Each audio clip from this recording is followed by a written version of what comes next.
Kirby and the Forgotten Land Nintendo Switch 2 Edition plus Star-Crossed World. Wow.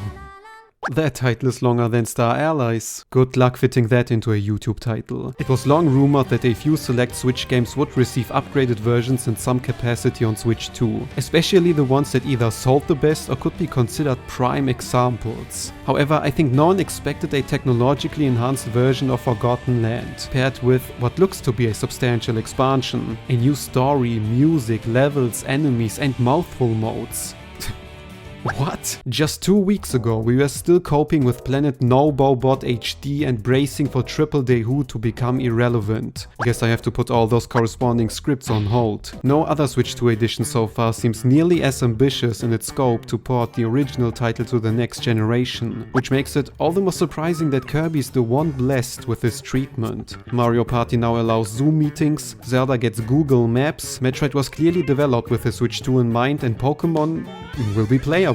All of them benefit from the Switch 2's hardware in some minor way, but none receive bonus content in the form of actual substantial DLC. The Plus moniker in the title is reminiscent of Bowser's Fury, and the Mario and Luigi remake, suggesting that Star-Crossed World won't be a trivial add-on. The Treehouse footage Nintendo recently live-streamed only confirms the cautiously optimistic impression. This is the DLC we never got. But what actually is the Star-Crossed World? I refrain from diving too deep into the Treehouse footage for spoiler reasons, but essentially it's a bonus campaign featuring altered variations of existing levels. The story appears to take place after the events of the main game, with a giant meteor familiar to Star Allies players, crashing into the world and scattering star fragments across each area. I haven't watched the Treehouse footage myself, so there may be additional story snippets I'm not aware of, but this is everything I've gathered so far. DLC is usually bonus content tagged onto an already complete adventure, which is why I tend to keep my expectations in check, especially since Forgotten Land already felt narratively concluded.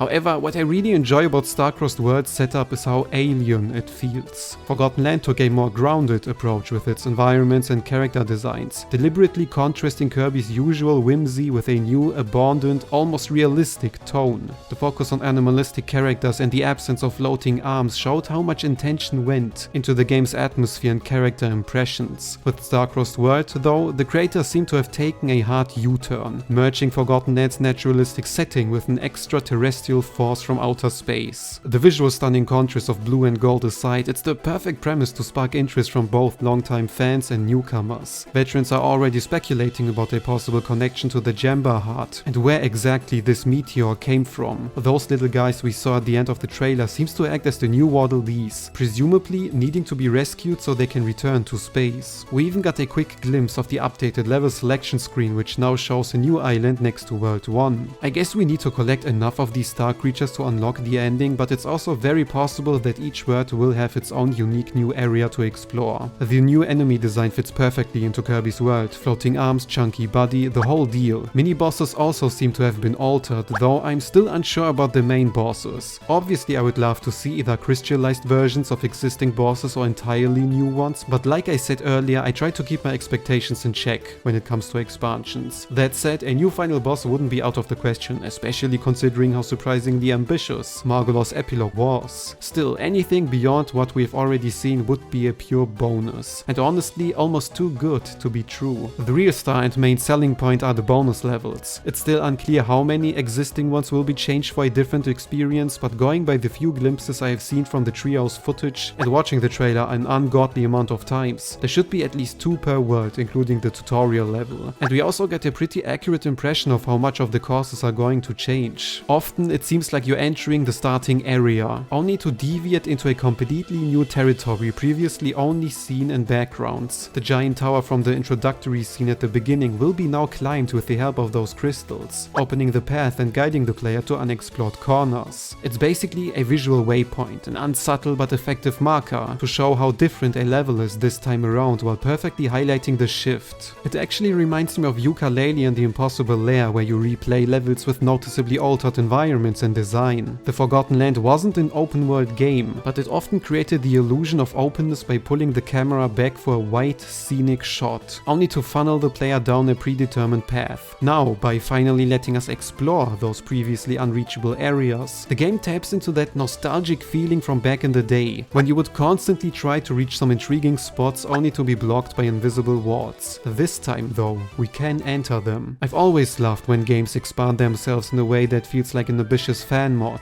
and I mean that in the best way possible. You get a fresh twist on the established content crafted by the original developers, but without the limitations of a solo dev on Nintendo's legal hammer looming overhead. Most importantly though is the smart choice of which levels to remix, ones that originally teased us with wide shots we couldn't explore, the giant tower at the start of the game, the tracks we could only ride on, splitting the sea to reveal a totally new area. That's the kind of reimagining that keeps returning levels relevant, and with the Trios footage already confirming the altered tutorial level is essentially brand new, things are looking really promising. A huge part of why this announcement shocked me though is what I consider to be the biggest surprise: new mouthful modes. The trailer only showed one so far, but the YouTube description mentions multiple, suggesting there could be at least 3 given the limited scope we are working with. This really caught me off guard because of how committed they seem to be with expanding the mouthful modes. If you introduce a new ability, the level design has to be built around it, meaning they can't just swap out assets for easy new content. Besides, what a coincidence the spring mouthful mode exactly works like my idea I explained in this video. Almost like a birdie told me something. Mouthful mode was such a clever idea with endless potential, everyone agreed it should be revisited in a follow-up to really maximize its capabilities. Even so, I typically prefer that successive entries explore new ideas. While mouthful mode offers endless variations, it was already pretty well fleshed out. Most of the mouthful modes appeared early in the adventure and were thoroughly explored throughout the campaign in all sorts of creative ways. It was a diamond with no edges left to refine, so to speak. I wasn't exactly pushing for it to return in another mainline title.